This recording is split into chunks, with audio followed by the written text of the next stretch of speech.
Hi, folks, and welcome to a Friday edition of Money and Politics. Good to be with you. And tonight we're going to be again focusing on Rob Luna becoming an advisor to Humbl.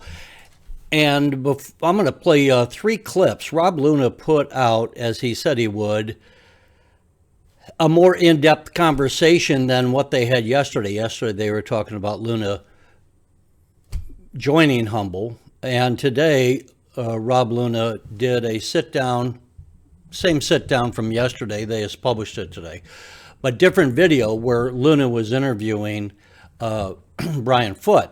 And I'm going to use video from that. I'm going to say courtesy of, not that I asked him, courtesy of Rob Luna. Of course, he put it out there for people to know.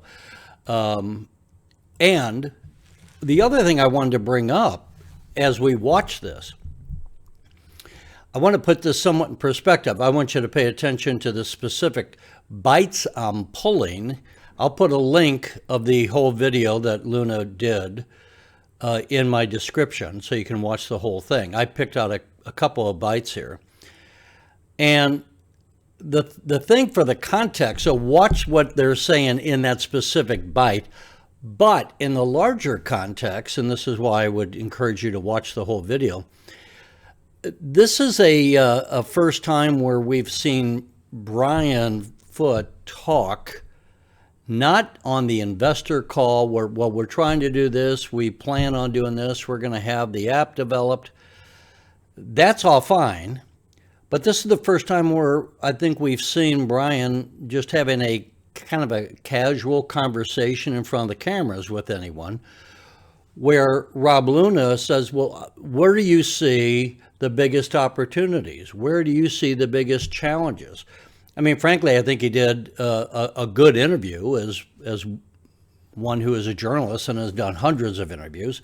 He did a good interview interviewing Brian Foote, not putting him on the spot, but by the same time eliciting his views, Brian Foote's views of where he sees the company going, what he sees as the challenges, and what's the vision. And I would encourage Brian here and there to maybe just sit down in front of the camera and not just talk to us like the CEO of a company. You're going to still do that. Okay, nothing wrong with that.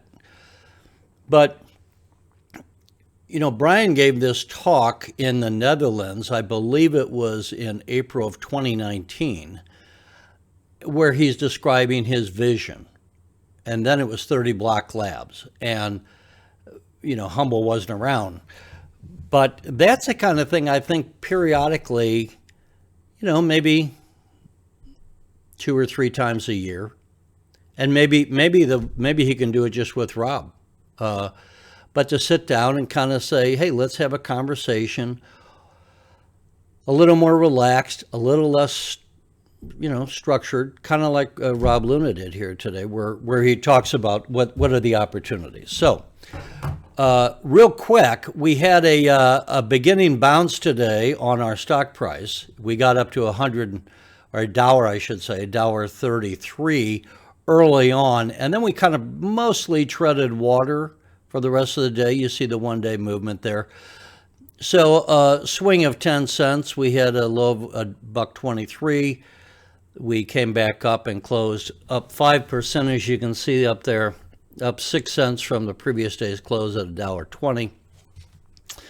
And, so we got a bit of a bump. But what I think we see, and folks, sometimes I've had, not many of you, a lot of you have been very, very kind in your comments of my videos over the last 6 months. And by the way, this is my 6-month anniversary of Money and Politics. So, hey, I should have popped a cork or something. But the thing where people think, oh, you're just pumping this up. No, I'm not. What I'm doing is I'm taking what I do during my day job as being a reporter, and I'm being a reporter on Humbl. And so what I'm doing is talking to you as far as what are the things being said, and not just being a journalist, but also as someone who has run a business. I had a printing business for a decade. So I bring that to the table too. And with that, I'm bringing my thoughts and comments, and which include my perspective of investing for 40 years. And so to that end, let's get started on, my point is I'm not pumping and dumping, folks. I'm reporting to this to you. And I, just want to get you to know where I'm coming from.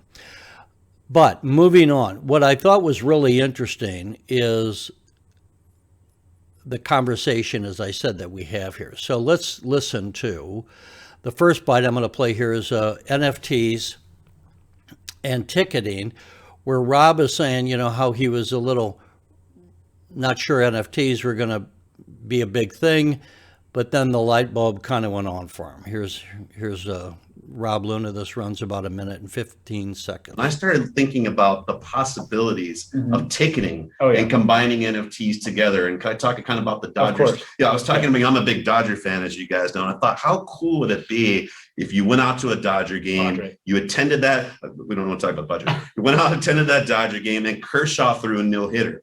That no-hitter was then tokenized, NFT'd into that ticket that you were there. The value of that to be able to trade, put on the blockchain, it's just, that's the future, right? That's extremely disruptive. That's not what's going on today. And like I said, if you just look at one publicly traded company, not to compare it, obviously, Live Nation, and we know what they've gone through, that's a $20 billion company. These are all very, very large ideas. And I like the idea of, like you said, put your assets into PayPal, buy crypto, earn interest, and you're looking at interest rates 5 to 6% in a zero interest rate environment. I believe that's going to be catchy. And then the ability, when you build this ecosystem, unlike what Apple did, to buy tickets, buy NFTs, and like you said, down the road, real estate, all these things. Once, just like Bezos did, you build trust and credibility with a book, with your customer base. I think there's endless opportunity there. Folks, I just think as we listen to this, and since Rob Luna came in yesterday, not only, it's exciting when you're just saying that you're going to have some of the, just on the NFTs, that he refers to, another business, which is a $20 billion business. And as Rob is saying, you guys have so many different lines here that's going on. One of the things you'll see in the full interview is how Brian is saying they're working more intensely right now on ticketing with Tickery, and that they've been spending a good part of the last month or two on that. And because of the summer season and the reopening of the economy, that Brian sees some more immediate opportunity for the company. And that's also something that Rob was saying. You got to be flexible, which I would back him on. You got to be flexible and kind of say we've got 4 or 5 different lines we can develop, but you then have to think strategically and say, what is the fastest way to capitalize on what we have? Is it line number 1? Is it business line number 2? Is it business line number 3? So right now, Brian's telling us that the ticketing is one of the big areas they're going for. And Rob is kind of endorsing that that's a great strategy. Now, the other thing is, what I thought was interesting is Rob asked the big picture of Brian. Again, this runs about a minute, where Brian starts saying, in the big picture, our goal is to help migrate the global economy into digital formats. And folks, think of that. Through Humbl, we are participating as investors into one of the biggest movements in the history of mankind in terms of money. I mean, the digitization, the global digitization of currencies and all that means. Let's listen to this clip. Our whole goal is to help migrate the economy into digital formats. And we think trade will open up that way. We think there will be digital versions of dollars for every country in the world by 2030. Talk about stablecoin. Yeah, I know that's a big thing we're looking at. And I think that, especially when it comes to sending those, overseas and the value of that with currency fluctuations, just your thoughts on that. Yeah, stablecoins are a huge part of our thesis, right? Like if you look at countries like El Salvador that are adopting Bitcoin, just because the currency wasn't quite there or they needed an offset for their currency loads, we think that stable coins, either in the form of the digitized US dollar or hybrid stable coins that have different inputs of value, will be the future. So if we can use Humbl or Humbl hubs as a means of distributing those long-term in our roadmap to people who can use them in countries where currencies go up and down, like any of our countries, we think there'll be huge value there. Even the United States is dealing with supply side issues on currency and inflation loads and things like that. Yeah. Opportunity and number one. Folks, I like to. So the number one opportunity is packaging the size of blockchain into something that's manageable and usable today for customers over the next several quarters. The biggest threat to us is getting too spread thin on what we're doing, and or ourselves in terms of not executing, right? Like, so it isn't a matter of competition for us or the competitive landscape. We have customer base, we have fervent interest in what we are doing. The FANG stocks, by and large, are decades old, and so they've done a great job. They're great businesses, but people want something by default new in the market, and we think we have a really strong opportunity. If we execute, then that's the biggest opportunity and threat is the same. I am a director, which is why sometimes I hit the wrong button. I meant to set that last bite up, but the point is, you heard what's the biggest challenge, and as Brian Foote just said, executing is the biggest challenge. And it was interesting. I thought he said that there's not really a competitor out there doing what Humbl is doing. So I hope you got that. Again, you might want to listen to the entire video, not just once, but several times, and take some notes. What I would say is, folks, that we, I didn't predict Rob Luna coming in, but I did predict that we were going to have, as of about a month ago, I started to predict that we're going to have a steadier stream of information. We're going to, because we had got the first layer of infrastructure of the company down, and then we're going to move to stage 2. That's where we are right now. Rob Luna is going to, I think, make that happen even faster, make it happen better in a variety of ways. And as we get down the road, people have often said, when are we going on the NASDAQ? I can't answer that. It could be, it could be next April. Just to kind of have my gut feel. The point is, Rob Luna could help make sure all those ducks are in a row, and that when they do launch on the NASDAQ, that they get a very successful launch. And in the meantime, he's going to be raising awareness of Humbl in the investment community. So I think this is really an exciting interview. I think it was interesting to have Brian comment, as he did, on what are the challenges, what is his big picture, the big picture of digitizing the global economy. And I hope you're excited about the fact that you're participating, as I said, in this revolution, a really revolutionary change between paper currency and digital currency. And you might say, well, big deal. I've had a credit card for years.